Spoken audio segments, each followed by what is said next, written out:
అంగన్వాడీ విద్యార్థులకు నాణ్యమైన గుడ్లు అందించడంలో జిల్లా ఐసీడీఎస్ అధికారులు నిర్లక్ష్యం, రాష్ట్ర ప్రభుత్వం నిర్లక్ష్యం ఉందని మాజీ జిల్లా గ్రంథాలయ సంస్థ చైర్మన్ కనక యాదవరావు విమర్శించారు. జేనూరు మండల కేంద్రంలో ఆయన విలేకరులతో మాట్లాడారు.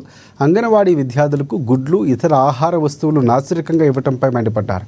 సంబంధిత శిశు సంక్షేమ శాఖ అధికారులతో కాంట్రాక్టర్లు కుమ్మక్కై ఇష్టారీతన నాసిరకమైన గుడ్లు, ఆహార వస్తువులు పంపిస్తున్నారంటూ విమర్శించారు.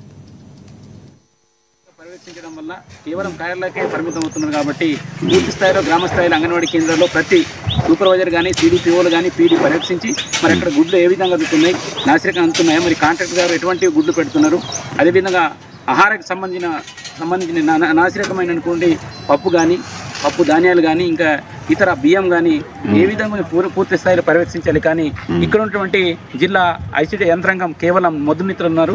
కాబట్టి జిల్లా కలెక్టర్ గారు వెంటనే ప్రత్యేకమైనటువంటి కమిటీని వేసి వారిపైన పూర్తి స్థాయిలో విచారణ జరిపి వారిపైన ఎవరైతే జైపూర్లో జరిగిందో అటువంటి సంఘటన మళ్ళీ పునరావృతం కాకుండా ఈ ఏజెన్సీ ప్రాంతాలు ఉన్నాయి, ఈ ప్రాంతంలో కాంట్రాక్టర్ కూడా చిన్న గుడ్లు కూడా ఇస్తున్నారు. అదేవిధంగా మెను ప్రకారంగా ఉన్నటువంటి ఆహార దినుసులు కానీ అంతా కూడా నాసిరకంగా వస్తున్నాయి. కాబట్టి సంబంధించినటువంటి జిల్లా కలెక్టర్ ప్రభుత్వం వెంటనే చర్యలు తీసుకోవాలా. అదే ఈ జిల్లాలో ఉన్నటువంటి పూర్తి స్థాయిలో ఎక్కడైతే అంగన్వాడీ భవనాలు లేవో ఆ భవనాలు ఎక్కడైతే సొంత భవనాలు లేవో మరి ఆ భవనాలకు పూర్తి స్థాయిలో ఈ రాష్ట్ర ప్రభుత్వం వెంటనే నిధులు కేటాయించి పూర్తి స్థాయిలో అంగన్వాడీ బిల్డింగ్ను నిర్మించి ఇవ్వాలని, అదేవిధంగా అంగన్వాడీ సెంటర్లో ఉన్న విద్యార్థులకు ఆట వస్తువుల సామాగ్రి కావచ్చు, అది భోజన సామాగ్రిగా పూర్తి స్థాయిలో ఇవ్వాలి.